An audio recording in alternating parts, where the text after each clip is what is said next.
నమస్తే, welcome to BRK news. నేను మీ మధు. హైదరాబాద్లో సంచలనం రేపిన లవ్ జిహాదీ బాధితురాలు సంచలన విషయాలు ఇప్పటికే బయటికి వెల్లడించింది. సాఫ్ట్వేర్ ఉద్యోగినైనా తనను మతం మార్చుకున్నానని చెప్పి ట్రాక్ చేసి పెళ్లి చేసుకున్నాడని, ఆ మతం తర్వాత తనను మతం మార్పించినట్టు తెలిపింది. తనపై ఆ తర్వాత బీఫ్ తినమన్నారని, ఖురాన్ చదవాలని తీవ్ర ఒత్తిడి తీసుకొచ్చినట్లు బాధితురాలు తన గోడును వెళ్లబోసుకున్నది.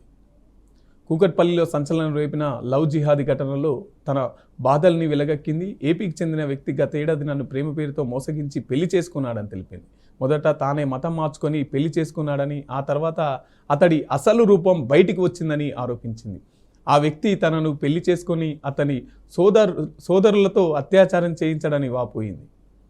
నెల్లూరుకు చెందిన నవాజ్ అనే వ్యక్తి గతేడాది మే నెలలో కూకట్పల్లిలో ట్రేడింగ్ ఫుడ్ బిజినెస్ పేరుతో బాధితురాలు ఫ్యామిలీకి పరిచయం అయ్యాడు. తాను హిందువుగా మారిపోయినట్లు వారిని నమ్మించాడు. తన పేరును నవాజ్ కాకుండా నవదుర్గగా మార్చుకున్నట్లు ఏకంగా ఒక సర్టిఫికెట్ కూడా చూపించాడు. నవాజ్ సోదరులు కూడా అదే చెప్పి ఆ మహిళను నమ్మించారు. భవిష్యత్తులో దుబాయ్ వెళ్ళిపోదామని మాయమాటలు చెప్పి తనను మోసం చేసినట్టు బాధితురాలు ఆరోపిస్తున్నది. ఈ క్రమంలోనే గతేడాది జూలైలో తాము ఇద్దరం పెళ్లి చేసుకున్నట్లు తెలిపింది. పెళ్లి సమయంలో తన పేరును నజీరాగా నవాజ్ మార్చినట్టు ఆరోపించింది. ఇది ఇలా ఉంటే ఆ తర్వాత నవాజ్ మోసాలు బయటికి వచ్చాయని చెబుతుంది. నవాజ్కు అప్పటికే 2 పెళ్లిళ్ళు అయినట్టు తనకు అక్టోబర్ నెలలో తెలిసిందని బాధితురాలు వెల్లడించింది. ఈ క్రమంలోనే తనను బెదిరించడం మొదలుపెట్టాడని, గుల్బర్గాలోని కాజాకు నవాజ్ దర్గా వద్దకు తీసుకెళ్లి బలవంతంగా మతం మార్చినట్టు తెలిపింది. ఆ తర్వాత కల్మా చదివించాడని తెలిపింది. అతడు చెప్పిన మాట వినకపోతే తీవ్రంగా కొట్టేవాడని, బలవంతంగా బీఫ్ తినిపించేవాడని సంచలన ఆరోపణలు చేసింది. తనకు మత్తు మందు ఇచ్చి బేగంపేట రిసార్ట్లో అఘాయిత్యానికి పాల్పడమే కాకుండా అతడితో తమ్ముళ్లతో మునవర్, షారుఖ్, ఇస్మాయిల్ తనపై కూడా సామూహిక అత్యాచారానికి పాల్పడ్డారని బాధితురాలు తెలిపింది. బాధితురాలు ప్రస్తుతం మన స్టూడియోలో ఉన్నారు. మేడం, అసలు ఏం జరిగింది? ఫస్ట్ నుంచి అతను ఏ విధంగా పరిచయం, ఎప్పుడు పరిచయం? సార్, అతను నాకు మేలో పరిచయం సార్. గట్టిగా మాట్లాడు. మే 17th పరిచయం సార్.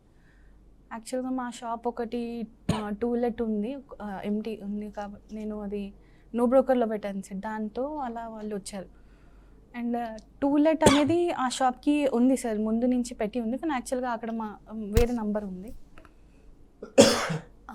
18th వాళ్ళు మొత్తం కన్ఫర్మ్ చేసి రెంట్ అడ్వాన్స్ ఇచ్చారు, 1 month రెంట్. దాని తర్వాత 28th రోస్ట్ కెఫే దగ్గర పిలిచారు. మా ఆఫీస్ దగ్గర రోస్ట్ కెఫే ఉంటుంది, అక్కడ పిలిచి వాళ్ళు అంటే ఇతను హిందూలాగా మారిపోయాడు అని చెప్పి సర్టిఫికెట్ చూపించడము, అండ్ అతని పేరు నవదుర్గ అని చెప్పి చెప్పడము. అంటే మీరు టూలెట్ బోర్డు పెడితే టూలెట్ బోర్డు చూసి మీ దగ్గరికి వచ్చాడా? యాక్చువల్ నో బ్రోకర్లో కూడా పెట్టాను సార్ అది నేను. ఓకే. సో దాని త్రూ అలా కాంటాక్ట్ అతను అయ్యాడు మాకు.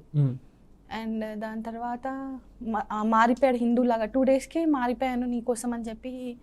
2 daysకే మీతో అంత బాండింగ్ ఎట్లా, అంత ర్యాప్ ఎట్లా పెరిగింది? 2 daysకే మీ అది తెలియదు సార్. నేను అంటే ఫర్దర్గా అడిగినప్పుడు ఏం చెప్పాడంటే, నీ ఇన్నోసెన్స్ చూసి,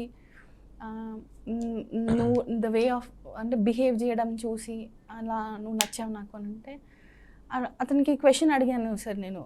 అంటే నీకు ముందు ఎలాంటి అంటే ఏమి రిలేషన్షిప్స్ లేవా, లేకపోతే నీకేం మ్యారేజ్ ప్రపోజల్స్ రాలేదా అని చెప్పి. యాక్చువల్గా అతన్ని ఆధార్లో ప్రకారం 32 years అతనికి. సో దాన్ని బట్టి నేను అడిగాను, పెళ్ళి ప్రపోజల్స్ ఏం రాలేదా అది అని అంటే, అతను ఏం చెప్పాడంటే 2020లో నాకు బ్రేకప్ అయిపోయింది. సో అప్పటి నుంచి నేను ఇంకా ఏ అమ్మాయి దగ్గరికి వెళ్ళలేదు, నాకు ఏ అమ్మాయి నచ్చలేదు. నిన్ను చూడంగానే ఫస్ట్ చూసిన వెంటనే నువ్వు నచ్చేసావు నాకు అని చెప్పి చెప్పాడు అతను. కానీ రోస్ట్ కెఫే దగ్గర అతను సర్టిఫికేట్ చూపించి వాళ్ళ తమ్ముళ్ళు కూడా అదే ఒప్పుకున్నారు సార్. అతను నీ కోసము మారిపోయాడు, ఇలా అసలు ముస్లిమ్స్ హిందూలాగా మారదు, కానీ ప్రేమ కోసం. నేను అన్నది ఏంటంటే, ఇప్పుడు 2 రోజులలోనే మీకు అతనికి అంత పరిచయం ఎలా అనేది? పరిచయం అనేది అలా ఏం లేదు సార్. యూజువల్గా డాక్యుమెంట్స్ కోసం అడిగాను నేను. అండ్ అతను బిజినెస్లో హెల్ప్ చేస్తానని చెప్పాడు నాకు. యాక్చువల్గా నాకు బిజినెస్ అంటే ఇష్టం, ఫుడ్ బిజినెస్ అంటే ఇష్టం. ఆ బిజినెస్ విషయంలో మాట్లాడడం జరిగింది అతనితోటి. సో అతను కూడా పార్ట్నర్షిప్ లాగా ఉంటాను, ఇన్వెస్ట్ చేస్తాను అది ఇది అని చెప్పి కొంచెం నాకు చెప్పాడు. కొన్ని బిజినెస్ గురించి చెప్పడము, ట్రేడింగ్ నేర్పిస్తానని చెప్పాడు. సో అలా కన్వర్జేషన్ అయ్యింది సార్. 20 రోజు మాత్రం ఇలా సర్టిఫికేట్ చూపించి మారిపోయానని చెప్పాడు. 2 రోజుల తర్వాత తను బిజినెస్ పెడతామని మీ దగ్గరికి వచ్చాడు. తర్వాత ఏం జరిగింది? 20 రోజు మాత్రం అలా మారిపోయానని చెప్పి చూపించాడు. అండ్ తర్వాత ఫర్దర్గా తను మీకు ప్రపోజ్ చేశాడా? చేశాడు సార్. ఆ రోజే చేశాడు యాక్చువల్గా. 2 రోజులకి మీకు ప్రపోజ్ చేశాడు? ఓకే. ప్రపోజ్ చేశాడు. అండ్ అంటే అతని మాటలు ఎలా ఉన్నాయంటే ఇంకా నాకు ఎలా చెప్పడం జరిగిందంటే ఇంకా నేను వేరే వాళ్ళ గురించి ఇంకా పట్టించుకోవడం ఆపేశాను.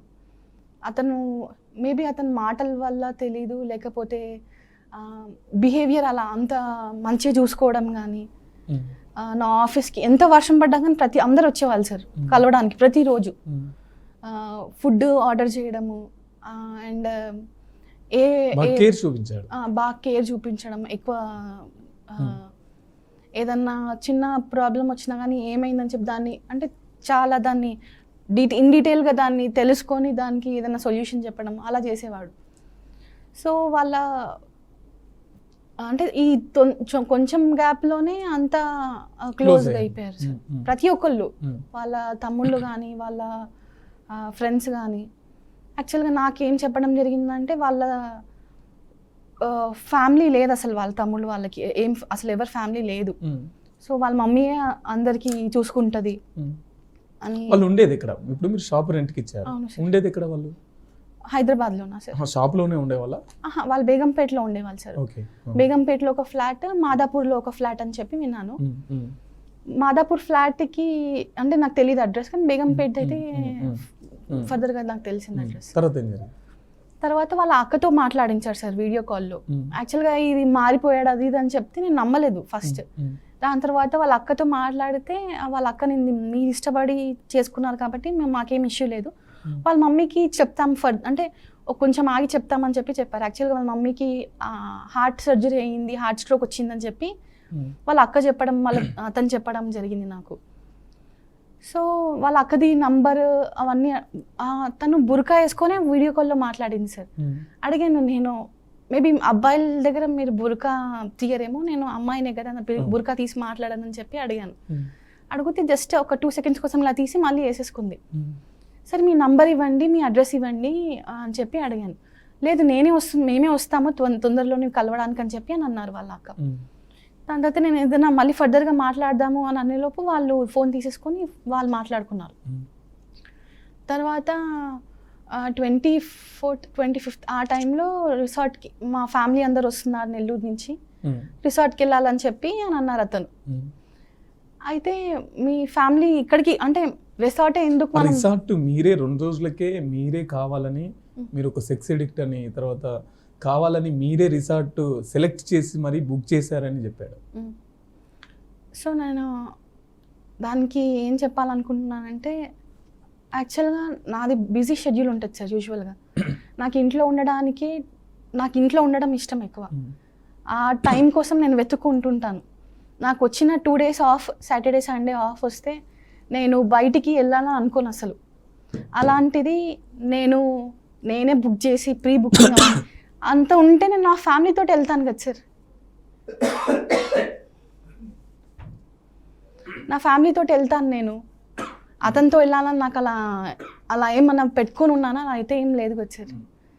అతను ఏమన్నా అంటే ఫ్యామిలీ వస్తుంది, మా అమ్మ వస్తుంది, హెల్త్ బాగాలేదు, నిన్ను కలవడానికి వస్తుంది అంటే నేను జస్ట్ వాళ్ళ ఫ్యామిలీ ఎవరు ఏంటని చెప్పి కనుక్కోవడానికి నేను ఓకే అని చెప్పాను సార్. బుకింగ్ నేను చేశానని చెప్పాడు కదా సార్. దానికి అతని దగ్గర ప్రూఫ్లు ఏమైనా ఉంటే చూపించమని చెప్పండి. నేనే బుకింగ్ చేశాను. యాక్చువల్గా నాకు హైదరాబాద్లో అంతా నాకు సరిగ్గా తెలియదు ప్లేసెస్ కూడా. నాకు జస్ట్ నేను ఏంటంటే నాకు తెలిసిన వాళ్ళ ఇంటికి వెళ్ళడము అంతవరకే ఉంచుకుంటాను. అది ఎక్కడో మోయినాబాద్ అనే ఏరియా కూడా నాకు తెలియదు సార్. మేము చెప్పాలంటే 2 క్యాబ్స్ ఆల్రెడీ బుక్ చేశాను మన కోసం అని చెప్పడం నాతోటి, అది చూపించడం కూడా నేను బుక్ చేశానని చెప్పి. అది ఫేకా నిజమా అని చెప్పి నువ్వు చెక్ చేయలేదని ఫర్దర్గా నన్ను అడుగుతున్నారు. అలాంటి అంటే ఆ టైంలో ఇలా మనుషులు ఉంటారని నాకు తెలియదు సార్ మెయిన్గా. సరే వాళ్ళ ఫ్యామిలీ వస్తుంది, వాళ్ళ అమ్మ వస్తుంది, ఆ రెస్పెక్ట్తో నేను వెళ్ళడం జరిగింది. కానీ నువ్వెందుకు అంటే నువ్వే బుక్ చేసి తీసుకెళ్ళావు అని చెప్తున్నారు కదా సార్. అలా అయితే ఏం జరగలేదు అక్కడ. మేడం రిసార్ట్కి వెళ్ళారా? సార్ వెళ్ళాం. యాక్చువల్లీ ఏం చెప్పారంటే వాళ్ళు క్యాబ్లో వెళ్తాం మనం అని చెప్పి అని అన్నారు. కానీ అతను రావడం మాత్రం బైక్ మీద వచ్చారు. ఫస్ట్ మనం వెళ్ళిపోదాం, అక్కడ చెక్ చేస్తాం, మనం చెక్ చేద్దాము రూమ్స్ అన్ని సరిగ్గా ఉన్నాయా లేవా అని చెప్పి అని అన్నాడు నాతో. ఎక్కడ రిసార్ట్ అది?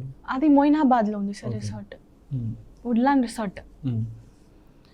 సో యాక్చువల్గా అది ఎంట్రన్స్ అవంతా అసలు అంటే మనకు భయం వేస్తుంది మనము అలాంటి ఎంట్రన్స్లో వెళ్ళాలంటే. అతను ఏం చెప్పాడంటే ఇక్కడ కన్స్ట్రక్షన్ అవుతుంది అది ఇది అని చెప్పి అని అన్నాడు. దానికి మళ్ళీ వేరే వెనకాల దారి ఉందని కూడా చెప్పాడు నాకు.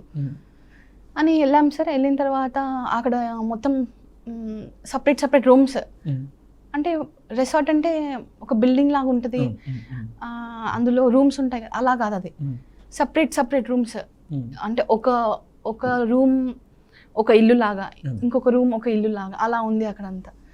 సో అతను 4 రూమ్స్ ఏమో బుక్ చేశానని చెప్పి అని అన్నాడు నాతోటి. దాని తర్వాత మేము వెళ్ళేసరికి కొంచెం లేట్ అయింది సార్. ఫుడ్ అవన్నీ తీసుకొని వచ్చాడు.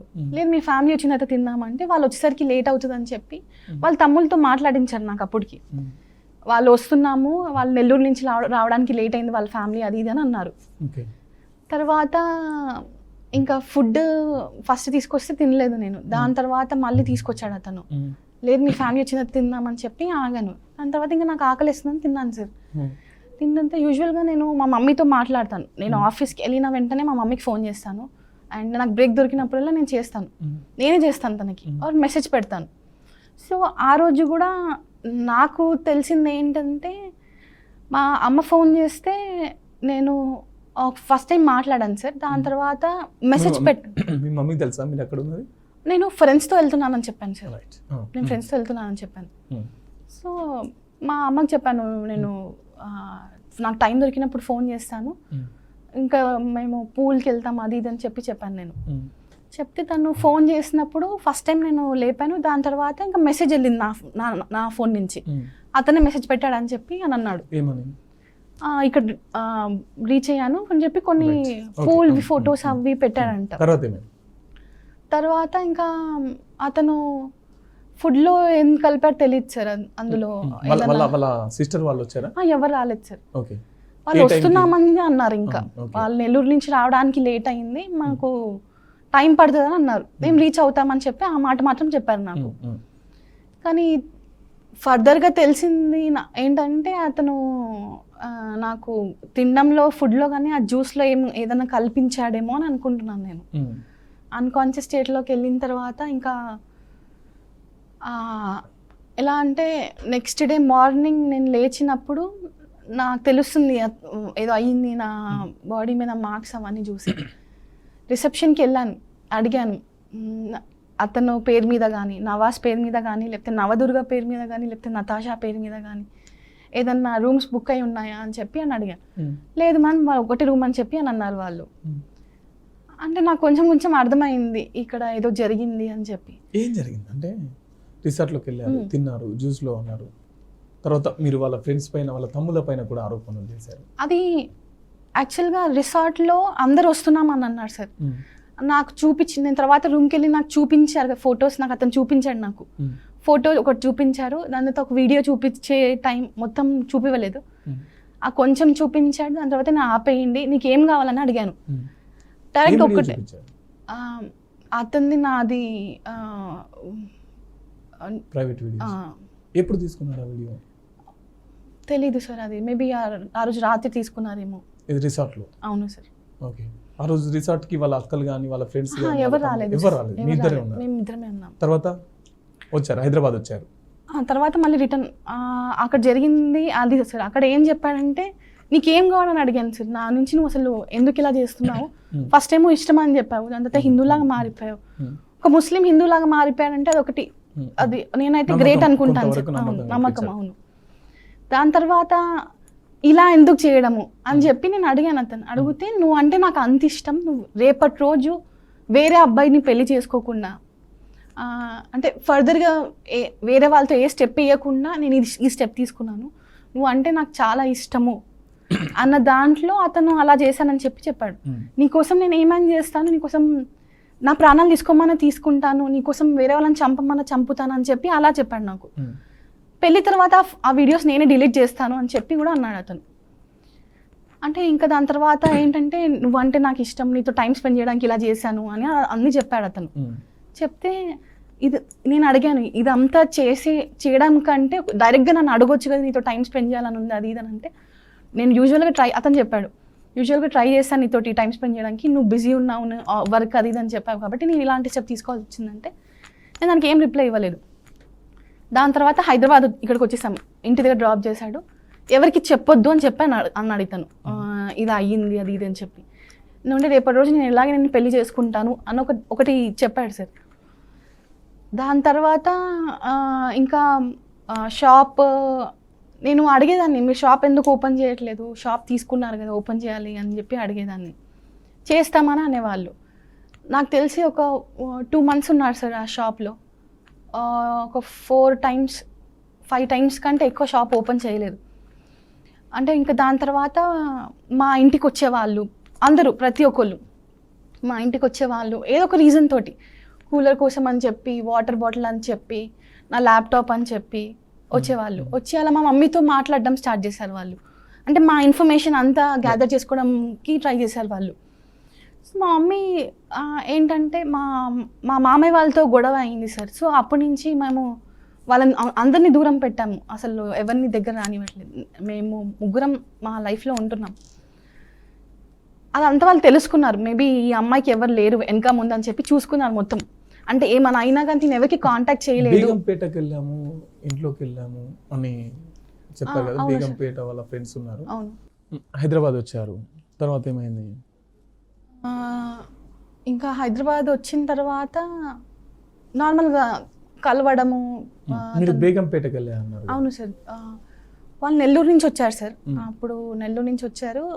యాక్చువల్గా అతను ఏం చెప్పాడంటే, నాకు ఫుడ్ కావాలి, నేను బయట తినను అని చెప్పి అని అన్నాడు. సరే అని చెప్పాను. నేను యాక్చువల్గా యూజువల్ నేను ర్యాపిడోలో పంపిస్తాను, కానీ అప్పుడు మాత్రం అతను స్పెసిఫిక్గా నువ్వు రా ఇంటికి, నువ్వు అంటే ఇక్కడ మా ఇంటి దగ్గర వచ్చి ఇవ్వు మాకు బాస్కెట్ అని చెప్పి అని అన్నాడు. సో యాక్చువల్గా నా ఆఫీస్ రూట్ అంటే బంజారాహిల్స్ నుంచి వెళ్తుంది సార్ మాది. సో బేగంపేట నుంచి బంజారాహిల్స్ అక్కడి నుంచి వెళ్ళిపోవచ్చు నువ్వు అని చెప్పి అన్నాడు అతను. నేను డ్రాప్ చేస్తాను, అయితే నేనే ర్యాపిడో బుక్ చేసి పంపిస్తాను, ఏం టెన్షన్ పడకు, నువ్వు వచ్చి ఇచ్చి వెళ్ళిపో జస్ట్ అని అన్నాడు. సో నేను అక్కడ వెళ్ళాను. వెళ్ళిన తర్వాత అతను తీసుకున్నాడు, బండి మీద వచ్చాడు అతను, తీసుకున్నాడు బాస్కెట్. దాని తర్వాత అతను నన్ను ఇంకా ఒకసారి ఇంటికి రా, 10 minutes కోసం రా, అది ఇది అని చెప్పి అని అంటున్నాడు. లేదు నాకు ఆఫీస్కి లేట్ అవుతుందంటే, నీకు షిఫ్ట్కి టైం ఉంది నాకు తెలుసు, నీ షిఫ్ట్ టైమింగ్స్ అన్నీ తెలుసు, అది ఇది అని చెప్పి అని అన్నాడు. తీసుకెళ్ళాడు. తీసుకెళ్ళిన తర్వాత అక్కడ ఎవరు లేరు, నేను ఒక్కడనే ఉన్నాను అని చెప్పి అని అన్నాడు. కానీ వెళ్ళి చూస్తే అందరు ఉన్నారు సార్, అందరు ఉన్నారు. అండ్ ఫస్ట్ కొంచెం సేపు మాతో మాట్లాడిన దాని తర్వాత మళ్ళీ జ్యూస్ తాగమని చెప్పి అని అన్నారు. లేదు నాకు వద్దు, నేను లేట్ అవుతుంది వెళ్తా అని చెప్తే నా తల అంటే ఫోర్స్ఫుల్గా తాగించారు, ఇలా పట్టుకొని మరీ తాగించారు వాళ్ళు.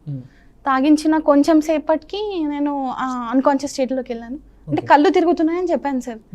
చెప్తే వాళ్ళు ఒక సైడ్ నుంచి మునావర్, ఇంకో సైడ్ నుంచి నవాజ్ తీసుకొని వెళ్ళారు లోపలికి.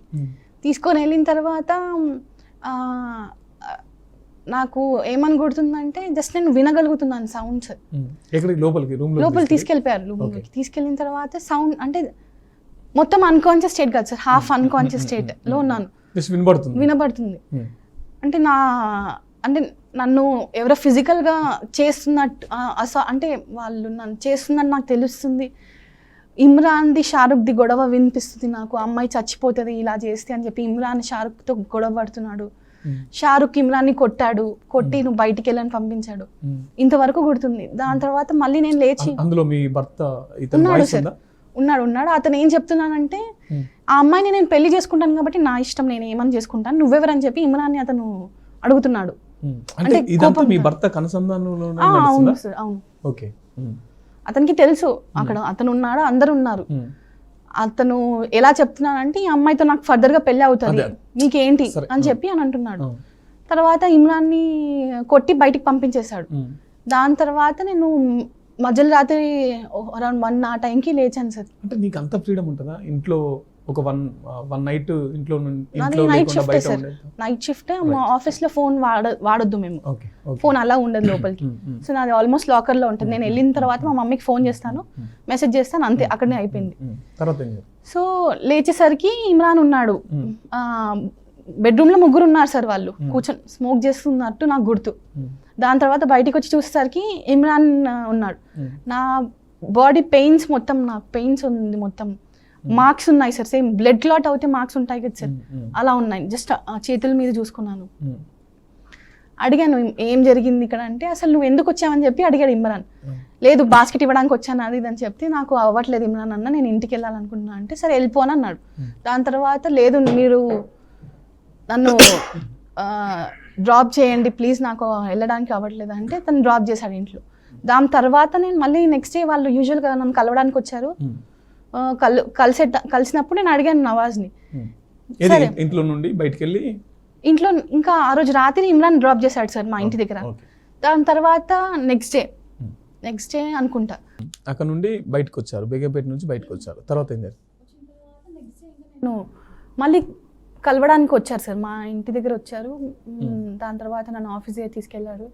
అప్పుడు నేను అడిగాను నిన్న జరిగింది, అసలు నువ్వు పెళ్ళి అన్నావు, ఇష్టం అన్నావు, అంతమందితో అలా చేయించావంటే అసలు నువ్వు ఇమాజిన్ చేసుకుంటున్నావు, నీ హాల్యూజినేషన్ అది ఇది అని చెప్పి అని అన్నాడు.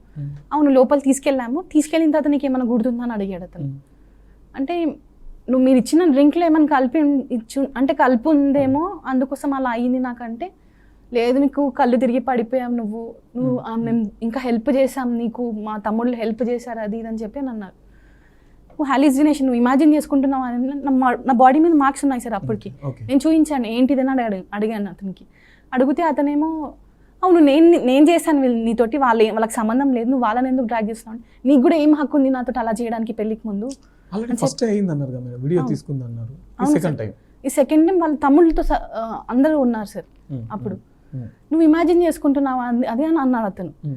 అండ్ దాని తర్వాత నేను అడిగాను, సో మీ ముస్లిమ్స్ దాంట్లో పెళ్ళికి ముందు ఇలా అన్ని చేస్తారా అని చెప్పి అడిగాను. అలా ఏముండదు మా దాంట్లో అని చెప్పి అని అన్నారు. మళ్ళీ నువ్వు చేసింది ఏంటంటే, అవును నువ్వు అంటే నాకు ఇష్టం, అది నా ఇష్టం అని చెప్పి అని అంటున్నాడు. తర్వాత ఇంకా వాళ్ళ తమ్ముళ్ళ గురించి తీసే అంటే మాట్లాడనిచ్చేవాళ్ళు కాదు, వాళ్ళ తప్పేం లేదు, నేనే చేశాను, నాది తప్పు అని చెప్పి అనేవాడు అతను. తర్వాత ఇంకా డబ్బులు తీసుకోవడం స్టార్ట్ చేశాడు సార్ మా దగ్గర. అప్పటి నుంచి నా పేరు మీద ల్యాండ్ అని చెప్పి, నా పేరు మీద బిజినెస్ అని చెప్పి. పెళ్లి కాకముందుకే మీరంతా ఎందుకు డబ్బు ఇచ్చారు, అంత డబ్బు ఎందుకు ఇచ్చారు? డబ్బులు ఎందుకు ఇచ్చామంటే అది ఆ సిచ్యువేషన్ అలా ఉంది సార్. మేబీ వాళ్ళు నాకు ఇచ్చిన మెడిసిన్ అతను లేకపోతే అతని మాటల వల్ల నేను హిప్నోటైజ్ అవ్వడం కానీ అలాంటివి. ఆల్మోస్ట్ 25 lakhs వరకు ఇచ్చాను సార్. 25 lakhs, okay. సరే నాతో అలా చేశారు, నాది నేను ఇష్టపడి ఇచ్చానని అనుకుంటున్నారు అందరు బయట. కానీ మా మమ్మీ ఎలా ఇచ్చింది సార్, మా తాత వేసిన గాజులు కూడా తీసిచ్చింది అంటే చేతి నుంచి. మీ మమ్మీకి తెలుసా మీరు ఇట్లా రిలేషన్లో ఉంటున్నారు? జూన్లో వచ్చి మాట్లాడారు సార్, జూన్లో మాట్లాడారు, మా మమ్మీని ఒప్పించాడు, వాళ్ళ ఫ్యామిలీకి తెలుసు అని చెప్పి సేమ్ ఇదే మారిపోయాని నతాషా కోసం అని చెప్పి అని అన్నాడు.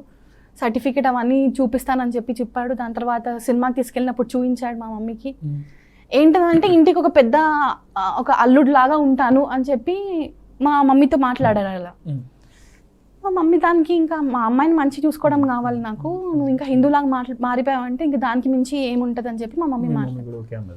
సో పెళ్ళి డేట్ వచ్చింది సార్ 27 జూన్.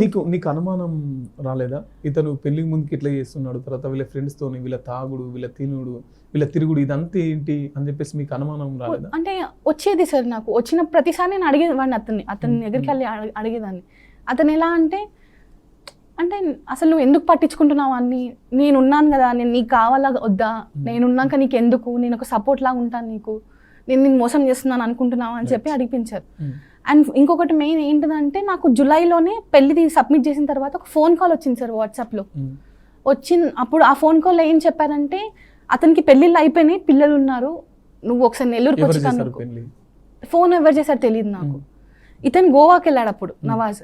వాళ్ళ తమ్ముళ్ళు మా ఇంట్లోనే ఉన్నారు, వాళ్ళు ఎప్పుడు మా ఇంట్లోనే ఉంటారు సార్ ఆల్మోస్ట్. వాళ్ళు ఇక్కడ మా ఇంట్లోనే ఉన్నారు. నేను అంతా ప్యాకింగ్ చేసుకునేటప్పుడు వచ్చి అడిగారు నన్ను, ఎక్కడికి వెళ్తున్నావు అంటే, నేను ముంబైకి వెళ్తున్నాను నా ఫ్రెండ్స్ని కలవడానికంటే, మా అన్న లేడు కదా ఎందుకు వెళ్తున్నావు సడన్గా అంటే లేదు నేను వెళ్ళాలి అర్జెంట్గా పని ఉంది నాకంటే ఏం పని అని చెప్పి నా ఫోన్ ఛార్జింగ్లో పెట్టాను సార్ ఆ రోజు. తీసుకొని వచ్చారు, చూసారు నెల్లూరుకి టికెట్ బుక్ చేసుకున్నాను. ఏమైంది ఏంటి చెప్పని నిజం నాకు అసలు చెప్పు ఏమైంది ఎవరు ఫోన్ చేశారు అంటే ఫోన్ నంబర్ తీసుకున్నారు, రికార్డింగ్ చేశాను సార్ నేను మా మమ్మీ ఫోన్లో వాళ్ళు మాట్లాడేది. ఆ రికార్డింగ్ వాళ్ళ దగ్గర పెట్టుకున్నారు. సో వాళ్ళకి అర్థమైంది నేను వెళ్తున్నాను అక్కడికి నాకేమైనా తెలుస్తుంది అని చెప్పి నన్ను ఎలా చెప్పారంటే నువ్వు అక్కడికి వెళ్తే చంపడానికి ప్లాన్ చేశారు నిన్ను, మా అన్నకి చాలా మంది శత్రువులు ఉన్నారు అక్కడ, నువ్వు వెళ్ళొద్దు, క్యాన్సిల్ చేశావు, వెళ్ళనివ్వలేదు.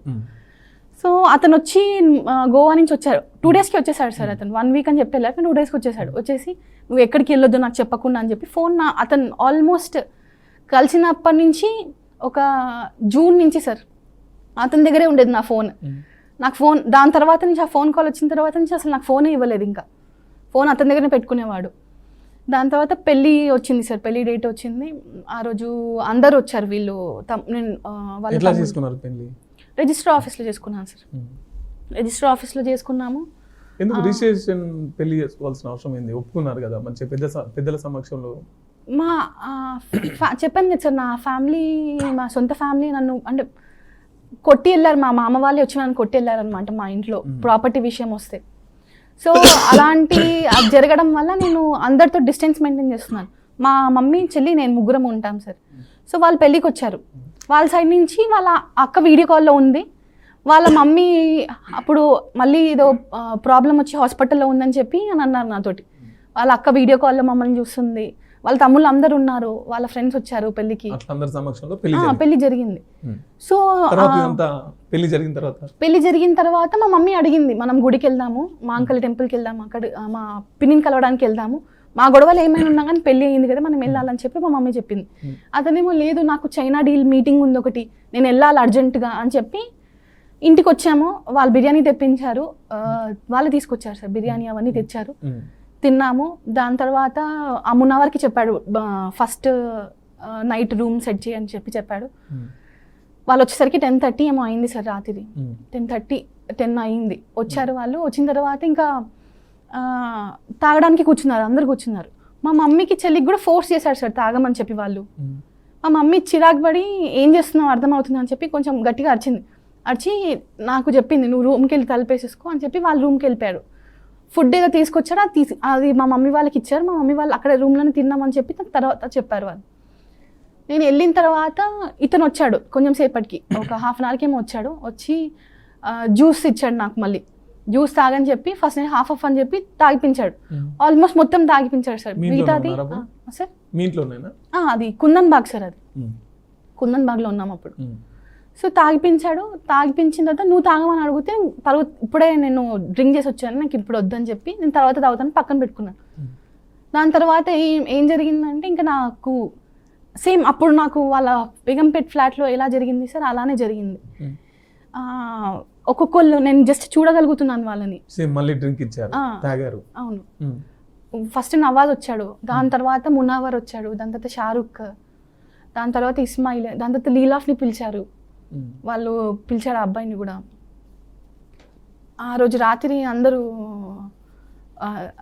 ఇలా చేశారు సార్ నాతో, ఫిజికల్ అలా అయ్యారు. తర్వాత నెక్స్ట్ డే పొద్దున అడిగాను సార్, బాడీ ఒక్కటి నంబు సార్, నా బాడీ కదలలేదు అసలు, కానీ జస్ట్ చూడగలుగుతున్నాను, అది కూడా కొంచెం టైం వరకు చూడగలిగాను. మాట్లాడే సిచ్యుయేషన్ లేదు లేదు. మీ హస్బెండ్ ఉన్నారా పక్కన? అందరూ ఉన్నారు సార్, అతను ఉన్నాడు, వాళ్ళందరూ కూడా ఉన్నారు నా పక్కన, అతను ఉన్నాడు. దాని తర్వాత వీళ్ళందరూ కూడా వచ్చారు లోపలికి.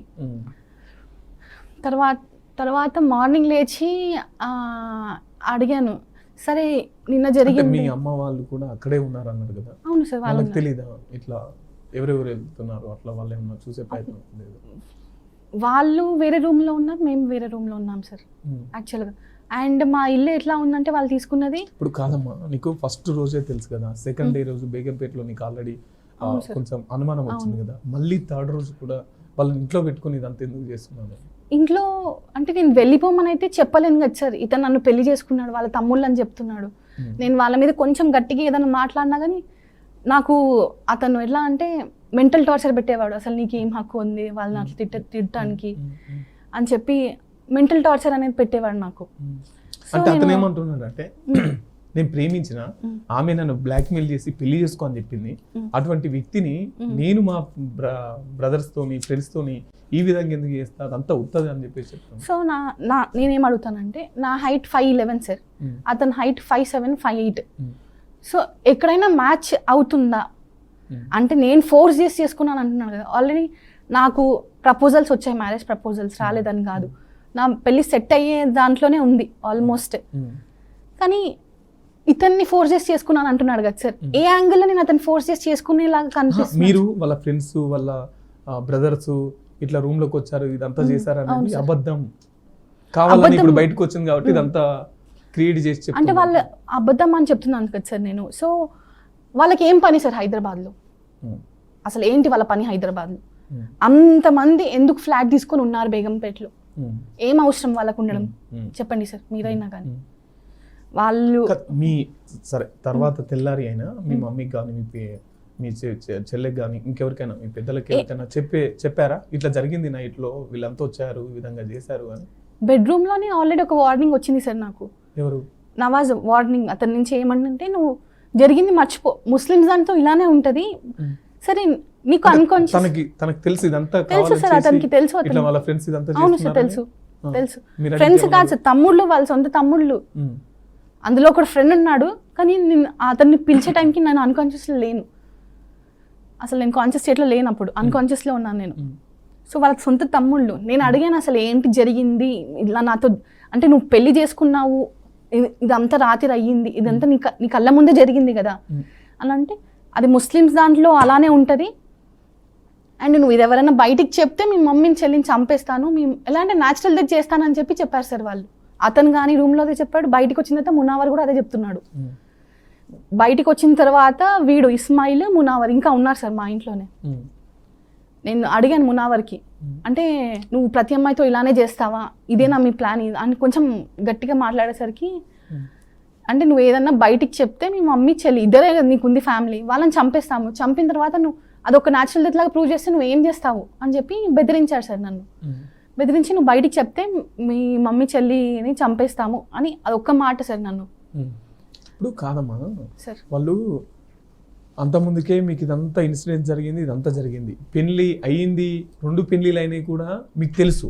ఎవరు చెప్పారు సార్ తెలుసా? అంటే మీరు గోవాకి వెళ్తాం, అదే కర్నూలుకి వెళ్తామని బుక్ చేసుకుంటే వాళ్ళు నెల్లూరుకి వెళ్దామని బుక్ చేసుకున్నాను సార్ నేను. అక్కడ పెళ్లిళ్ళు అయిపోయింది చెప్పారు. అది నేను కన్ఫర్మ్ చేసుకోకుండా పెళ్లి ఎందుకు చేసుకున్నారు? కన్ఫర్మ్ చేసుకోకుండా అని అంటున్నారు కదా సార్. నేను మ్యాక్స్ ట్రై చేస్తాను నెల్లూరుకి వెళ్ళి కనుక్కోవడానికి, కానీ ఏంటంటే వీళ్ళ మొత్తం ఫ్యామిలీ హైదరాబాద్లోనే ఉంది కదా సార్. వాళ్ళ తమ్ముళ్ళు నుంచి వాళ్ళ అమ్మ అక్క తప్ప మిగతా వాళ్ళందరూ ఇక్కడే. వాళ్ళ కజిన్ సోహెల్ అని చెప్పి. సరే, తర్వాత మళ్ళీ మీరు ఎప్పుడు బయటకు వచ్చారు? మీరు కేసు పెట్టడం కానీ ఈ మీడియా ముందుకు రావడం కానీ ఎప్పుడు జరిగింది? Jan 12కి వెళ్ళిపోయాడు సార్ అతను. ఎటు వెళ్ళిపోయాడు? ఎక్కడికి వెళ్ళారో తెలియదు, వెళ్ళిపోయాడు. నేను ఆ భయంతో అతను మళ్ళీ నా ఫొటోస్ కానీ ఎక్కడ బయట పెడతారని చెప్పి భయంతో మా మమ్మీని చెల్లిని ఎక్కడ చంపేస్తారని చెప్పి నేను అప్పుడు సూసైడ్ చేసుకున్నాను సార్. మా ఫ్యామిలీని చంపేస్తారు అని చెప్పారు సార్. నాకు ఏదైనా బయట చెప్తే చంపేస్తారని చెప్పి అని అన్నారు. అప్పుడు నేను సూసైడ్ చేసుకున్నాను. అండ్ 16th రోజు Jan 16th రోజు కుక్కట్పల్లి పోలీస్ స్టేషన్లో ఇదంతా చెప్పాను సార్. నేను ఆ రేప్ విషయం కాకుండా మిగతాదంతా చెప్పాను. చెప్తే ఇది తీసుకోవద్దు కేసు, ఇప్పుడు మేము తీసుకోము, ఫస్ట్ మిస్సింగ్ కేసు పెడతామని చెప్పి మిస్సింగ్ కేసు పెట్టుకున్నారు సార్ వాళ్ళు. దాని తర్వాత వాళ్ళు ఏమైనా యాక్షన్ తీసుకున్నారా అంటే మేము వెతుకుతున్నామని ఒకటి చెప్తున్నారు సార్. దాని తర్వాత నేను దాసన్ సార్, ప్రశాంతి మ్యామ్, సూర్య అన్న, భరత్ అన్న వీళ్ళని కలవడం జరిగింది. వీళ్ళ ద్వారా ఏం తెలిసిందంటే ఇది ఒక లవ్ జిహాద్ కేసు అని చెప్పి. యాక్చువల్గా ఆగస్ట్లో వాళ్ళు ఏం చేశారంటే మా మమ్మీతో గొడవ పడేవాళ్ళు సార్. నాకు ఇంకా డబ్బులు కావాలి అని చెప్పి. మా మమ్మీ ఏంటో ఫస్ట్ నా డబ్బులు తీసుకున్నావు కదా బాబు, ఇచ్చే నాకు రిటర్న్, నేను మళ్ళీ ఇస్తాను నీకు అని చెప్పి చెప్పడం. ఒక పెద్ద గొడవ జరిగింది ఆగస్ట్లో. వాళ్ళ మమ్మీ వచ్చి వెళ్ళిన తర్వాత హైదరాబాద్కి వచ్చారు వాళ్ళ మమ్మీ. ల్యాండ్ అమ్మి డబ్బులు ఇస్తానని చెప్పింది. ఒక 2-3 మంత్స్లో మళ్ళీ తీసుకెళ్ళి నికా చేపిస్తామని చెప్పారు. వాళ్ళ మమ్మీ ముందే కల్మా వాళ్ళ అమ్మనే చదివించిందని అడిగితే కల్మా. సెప్టెంబర్ మంత్లో మాత్రం మా అమ్మ కూడా లేదు సార్ ఇంట్లో. మా మమ్మీని పంపించేశారు, గొడవపడి పంపించేశారు. సెప్టెంబర్ మంత్లో మాత్రం బీఫ్ తినిపివ్వడము, ఇంకా నజీరా అని పేరు మారవడము, ఇమామ్ అని చెప్పి వాళ్ళ మామ అని చెప్పి తీసుకొచ్చారు మా ఇంటికి. అతను ఇచ్చిన మెడిసిన్ వల్ల నా ప్రెగ్నెన్సీ పోవడము, ఇంకా ఇది కల్మా అని చదివించారు సార్, ఖురాన్ చదివించారు, నమాజ్ చదివించేవాళ్ళు. నేను చదవనని చెప్తే కొట్టేవాళ్ళు సార్. యాక్చువల్లీ ఇదంతా ఇదంతా ఒక లవ్ జిహాద్లో జరుగుతుందని మాకు తెలియదు. మేబీ ముస్లిమ్స్ దాంట్లో అలానే ఉంటారు అని నేను అనుకుంటున్నాను. కానీ వీళ్ళందరినీ కలిసాను కదా సార్ నేను, ప్రశాంతి మ్యామ్ని, సూర్య అన్నని, దాసన్ సార్, వాళ్ళకి కలిసిన తర్వాత నాకు తెలిసింది ఏంటంటే ఇదంతా ఒక ట్రాప్ సెట్ చేస్తున్నారు అమ్మాయిలకి ముందు నుంచే అని చెప్పి, దాని తర్వాత నాకు కొన్ని ప్రూఫ్స్ దొరికాయి. ఎలా అంటే నన్ను కలవక ముందు అతను వేరే అమ్మాయితో మాట్లాడుతున్నాడు. ఆ అమ్మాయి పేరు రేణుక, తను వరంగల్ నుంచి బిలాంగ్ అవుతుంది సార్. సో ఆ అమ్మాయితో కూడా సేమ్ ఇదే, 2020లో నాకు బ్రేకప్ అయిపోయింది, నాకు అక్క తప్ప ఎవరు లేరు, నువ్వే నా ప్రపంచం అని చెప్పి చాట్ అక్కడ ప్లే చేశారు. కానీ అమ్మాయి పడలేదు దానికి. ఆ అమ్మాయికి సేమ్ డబ్బులు ఇస్తానని చెప్పి ఫొటోస్ పెట్టాడు సార్, నా దగ్గర ఇంత ఉంది అకౌంట్లో, నేను నీకు పంపిస్తాను, నా చైన్ నా రింగే అతను అమ్మాయికి ఇస్తానని చెప్పి ఫోటో పెట్టాడు. నాతో ఉంటూనే అమ్మాయితో మాట్లాడారు. కానీ నేను ఫైనలైజ్ అయిపోయాను వాళ్ళకి. సో ఇంకా నా తోటి ఏం చేయాలో ప్రతి ఒక్కటి చేశారు సార్. అంటే కంప్లైంట్ పెట్టాను, అసలు ఏం యాక్షన్ తీసుకోలేదు సార్ వాళ్ళు. March 6th రోజు వాళ్ళ ఫ్యామిలీ మొత్తం వచ్చారు సార్ కుకట్పల్లి పోలీస్ స్టేషన్కి.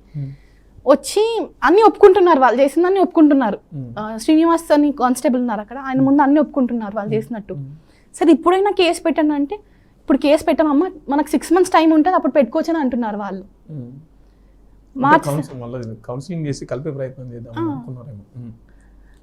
అని అంటున్నారు సార్. కేసు తీసుకోలేదు వాళ్ళు. 7th రోజు వెళ్ళాను నేను మళ్ళీ, March 7th, సార్ కేసు పెట్టండి, నేను ఇప్పుడే కేసు పెట్టాను అనుకుంటున్నాను అంటే, ఎవరు లేరు, ఎవరు తీసుకోమంటున్నారు అక్కడ కేసు. దాని తర్వాత మళ్ళీ సార్ వాళ్ళు, మేడం వాళ్ళందరూ ఇంకా ప్రెస్ మీట్ పెట్టారు సార్, అసలు ఎందుకు తీసుకోరు కేసు అది ఇది అని చెప్పి పెట్టారు. దాని తర్వాత ప్రెస్లోకి వచ్చి నేను అంత జరిగింది చెప్పాను. ఆల్మోస్ట్ కుకట్పల్లిలో అయితే మొత్తం 12 to 13 members మీద కేసు పెట్టాను సార్ నేను. ఏమని పెట్టారు? ఇదే సార్, ఇలా అమ్మాయిల్ని మోసం చేసి ఇలా ట్రాప్ చేస్తున్నారని చెప్పి. అతనికి పెళ్ళి అయింది, పెళ్ళిళ్ళు అయినాయి సార్ అతనికి. ఇక్కడ నాతో కాదు, ముందు కువైట్లో ఒక అమ్మాయిని చేసుకున్నాడంట. సేమ్ ఆ అమ్మాయిని అక్కడ చేసుకున్నాడు. చేసుకొని ఆ అమ్మాయి దగ్గర డబ్బులు తీసుకొని ఆ అమ్మాయిని ముస్లిం లాగా మార్చాడు. అమ్మాయిని అక్కడ ప్రెగ్నెంట్ చేసి వదిలేసి వచ్చేసాడు. అండ్ ఇంకొక కేరళ అమ్మాయిని చేసుకున్నాడంట. ఇలా చాలామంది చేసుకున్నారంట. సో ఆ ప్రతి ఒక్క దాంట్లో వీళ్ళందరూ ఉన్నారు. ఇప్పుడు సోహెల్ అనే అబ్బాయి కానీ, వాళ్ళ అమ్మ నసీమా కానీ, టీమ్ సార్, అవును టీమ్, ప్రతి ఒక్కటి టీమ్. అంటే ఆ టీంలో ఎలా అంటే ఒక్కొక్క మనిషి దగ్గర ఒక్కొక్కరు మారుతుంటారు. ఇప్పుడు వాళ్ళ మమ్మీ ఉన్నారు నసీమా, నా దాంట్లో నసీమా క్యారెక్టర్ వాళ్ళ అమ్మ సార్. కానీ ఆ కువైట్ అమ్మాయి ఉంది కదా, ఆ అమ్మాయి కూడా కడప అమ్మాయి అనమాట. ఆ అమ్మాయి దాంట్లో నసీమా అనే ఆ అమ్మాయి వైఫ్ లాగా చేసింది రోల్, వైఫ్ లాగా మారిపోయింది. ఇప్పుడు వాళ్ళంతా గ్రూప్ కదా సార్. ఇప్పుడు వాళ్ళ దాంట్లో నిజంగా మదరేనా అది తెలియదు, ఇంకా ఇప్పుడు ప్రెసెంట్ కూడా తెలియదు నాకు. మీ దగ్గర మదర్, ఇంకో అమ్మాయి దగ్గర వైఫ్. నన్ను ఫోర్స్ చేసి పెళ్లి చేయించారు నాకు, అంత ఏజ్ అమ్మాయితో, ఆమెతోటి కూడా అని చెప్పి క్రియేట్ చేశారు వాళ్ళు. అంటే వీళ్ళ దాంట్లో మదర్, సిస్టర్, వైఫ్ అని తేడా ఉండదని చెప్పి నాకు తెలిసింది సార్. అంటే వీళ్ళు అమ్మాయిని ఇలా ట్రాప్ చేయాలి, ఆ అమ్మాయిని ఇలా యాక్చువల్గా నన్ను దుబాయ్కి తీసుకెళ్తా అని చెప్పాడు, శ్రీలంక తీసుకెళ్తా అని చెప్పాడు, నేపాల్ తీసుకెళ్తా అని చెప్పాడు, గోవా తీసుకెళ్తా అని చెప్పాడు అతను. పోలీసులు చర్యలు తీసుకున్నారా? తీసుకోలేదు సార్ ఏమి. ఏప్రిల్ మంత్లో బేగంపేట్కి ఎప్పుడైతే కేసు వచ్చిందో ఈ 5 members మీద కేసు అయింది సార్. మిగతా వాళ్ళ మీద కేసు అయిందా లేదా అని చెప్పి ఇప్పటికి క్లారిటీ ఇవ్వట్లేదు కుకట్పల్లి పోలీస్ స్టేషన్లో. అండ్ భరోసాకి తీసుకెళ్ళిన స్టేట్మెంట్ తీసుకుంటా అని చెప్పారు సార్ వాళ్ళు. అక్కడ దీక్షిత అని వచ్చింది ఎస్ఐ, తను వచ్చింది ఎప్పుడు 5:30 తర్వాత వచ్చింది అనుకుంటా సార్ తను అక్కడ రావడం భరోసా సెంటర్కి. అప్పటికి కూడా నేను ఫోన్ చేసి ప్లీజ్ రమ్మనండి, లేట్ అవుతుంది, మా మదర్ షుగర్ పేషెంట్, తను ఏడుస్తుంది అక్కడ అని చెప్తే తను తిట్టింది వచ్చి నన్ను రివర్స్గా, నువ్వు కొంచెం సేపు ఆగలేవా అని చెప్పి తిట్టడము. స్టేట్మెంట్ ఏం తీసుకోలేదు సార్ అప్పుడు కూడా. నేను వెళ్ళిపోతాను అంటే అక్కడ డోర్ ముందు నించొని 3 questions అడిగింది నన్ను, అంతే. అసలు ఎంతమంది వచ్చారు, ఎలా జరిగింది, ఎక్కడ జరిగింది, ఇంతే అయిపోయింది. దాని తర్వాత నేను బేగంపేట్కి వచ్చిన తర్వాత అక్కడ సార్ వాళ్ళు నా స్టేట్మెంట్ తీసుకున్నారు. ఇప్పుడు మీరు కేసు పెట్టిన దాంట్లో మెడికల్ టెస్ట్లు ఇవన్నీ చేస్తారు కదా? అవును సార్, చేశారా? చేశారు సార్. బేగంపేట్కి వచ్చిన తర్వాత అప్పుడు ఫర్దర్గా కేసు ముందుకెళ్ళింది. చివరిగా మీ డిమాండ్స్ ఏంటి? ఏం కావాలి, ఏం న్యాయం కావాలి? వాళ్ళకి సార్ నేను కొన్ని వీడియోస్ చూసాను, మన పబ్లిక్ మాట్లాడుతున్నారు అమ్మాయిలకు తెలిసి కూడా మళ్ళీ ఎందుకు పడుతున్నారు. యాక్చువల్గా తెలిసి పడడం అని కాదు సార్, ఇది లాస్ట్ ఇయర్ జరిగింది. ఇప్పుడు ఈ ఇయర్ కొత్త అమ్మాయిలు వాళ్ళు ముందుకు వస్తున్నారా రాదా అనేది పక్కన పెడితే ఇంకా అవుతూనే ఉన్నాయి ఈ కేసులు. ఇవి అవ్వకుండా ఉండాలంటే మన గవర్నమెంట్ స్ట్రిక్ట్ యాక్షన్ తీసుకోవాలి సార్. ఇప్పుడు జరిగిన కేసులలో ఎవరెవరైతే ఉన్నారో వాళ్ళని ఎలాంటి వాళ్ళకి పరిస్థితి ఇవ్వాలంటే ఎన్కౌంటర్ ఒకటే నన్ను అడిగితే సార్. వాళ్ళని పబ్లిక్లో నించోబెట్టి ఇలా చేశారు కాబట్టి వీళ్ళని ఎన్కౌంటర్ చేస్తున్నామని చెప్పి చూపివ్వాలి సార్. సో అదొకటి. అండ్ అమ్మాయిలని అంటే అమ్మాయిలు తప్పు ఉంది, అమ్మాయిలకు తెలిసి చేస్తున్నారంటే ఆ సిచ్యువేషన్ అలా ఉంటుంది సార్. ఎవరి మాట వినలేరు వాళ్ళు. మెయిన్ వాళ్ళు ఇచ్చే మెడిసిన్ వల్ల లేకపోతే డ్రగ్ వల్ల అలా ఉంటుందో తెలియదు, కానీ అలా చేస్తున్నారు సార్ అమ్మాయిలతోటి. వాళ్ళకి అందరికీ శిక్ష పడాలని నేను కోరుకుంటున్నాను సార్. నాకు జరిగింది వేరే అమ్మాయికి జరగొద్దు అంటే వాళ్ళకి శిక్ష పడాలి. అండ్ మా ఫ్యామిలీ దగ్గర తీసుకున్న అమౌంట్ ఏదైతే ఉందో వాళ్ళ మమ్మీ ల్యాండ్ అమ్మేసి ఇస్తానన్నారు కదా సార్, అది ఇవ్వమని నేను రిక్వెస్ట్ చేస్తున్నాను. అంతే సార్, వాళ్ళకి శిక్ష పడాలి. వాళ్ళకి పడే శిక్షను చూసి వేరే వాళ్ళు హిందూ అమ్మాయి జోలికి రావద్దని చెప్పి నేను కోరుకుంటున్నాను sir. Right, thank you. So చూసాం కదా తన బాధ, తన గాథ వింటుంటే చాలా ఘోరమైన పరిస్థితి. ఒక ఆడపిల్ల పెళ్ళి చేసుకొని మంచి జీవితాన్ని అనుభవించాలని ప్రతి ఒక్కరు ఆడపిల్లల కలలు కంటుంటారు. కానీ ఆ కళల ప్రపంచాన్ని కొంతమంది ఈ నవాజ్ అనే వ్యక్తులు లాంటి వాళ్ళు కూల్చేస్తుంటారు. కాబట్టి పెళ్లి విషయంలో చాలా జాగ్రత్తగా ఉండాలి. 2 రోజులకే, 3 రోజులకే, నెల రోజులకే నేను ఇది నేను అది అని చెప్పేసి చెప్తే మాయ మాటలకు నమ్మకుండా ఇంట్లో తల్లిదండ్రులను, తర్వాత ఇప్పుడు తను చెప్తున్నది తన జీవితం మొత్తం స్పాయిల్ అయిపోయింది. దీనికి కారణం ఒక ముఠ. వాస్తవంగా మన లవ్ జిహాద్ లేదు అని అనుకుంటాం, కానీ అది వాస్తవంగా కొన్ని కేసులు చూసినప్పుడు వాస్తవమే అనిపిస్తుంది. ఎందుకంటే ఒక ముఠాగా ఏర్పడి తనకు 2 పెళ్ళిళ్ళు అయిన తర్వాత, పిల్లలు ఉన్న తర్వాత అతని వర్షన్ ఏంటంటే పెళ్ళి అయింది ముందే తెలుసు, అయినా పెళ్లి చేసుకున్నది, తనే వెంటబడ్డది, తనే సెక్స్ ఎడిక్టు, ఇవన్నీ తను మాట్లాడుతున్నటువంటి పరిస్థితి. ఎవరన్నా తను మాటలు నమ్మేటట్టున్నాయా? ఎవరన్నా ఆడపిల్ల అటువంటి జీవితాన్ని కోరుకుంటారా? కాబట్టి ప్రజలారా జాగ్రత్తగా ఉండండి. ఇంకోటి ఏంటంటే దీంట్లో ఇటువంటి ఈ జిహాద్ గాళ్ళని వెంటనే పోలీసులు కఠినమైన చర్యలు తీసుకోవాలి. ఇప్పుడు బాధితురాలు ఆర్థికంగా నష్టపోయింది, సామాజికంగా నష్టపోయింది, శారీరకంగా నష్టపోయింది. తనకేం చేసి తన లైఫ్ని తీసుకొచ్చి ఇవ్వగలుగుతాం? కాబట్టి ప్రభుత్వం కూడా ఇటువంటి విషయాలపైన చాలా సీరియస్గా తీసుకోవాలి. మిత్రులారా, నేను చెప్పేది ఒకటే, ఈ సేమ్ నాతో జరిగింది వేరే అమ్మాయి కూడా జరిగిందని చెప్పాను కదా, వాళ్ళు మాట్లాడాలనుకుంటున్నారు, వాళ్ళు లైవ్లో మాట్లాడాలనుకుంటున్నారు. మీరు పర్మిషన్ ఇస్తే ఫోన్ చేస్తాను సార్. రైట్, చూసాం కదా అండి, ఇది ఇవాళ స్పెషల్ డిబేట్. మరో అంశంతో మళ్ళీ మీ ముందుకు వస్తాం. అప్పటిదాకా చూస్తూనే ఉండండి BRK న్యూస్, ఇది తెలుగు సత్తా. Thank you.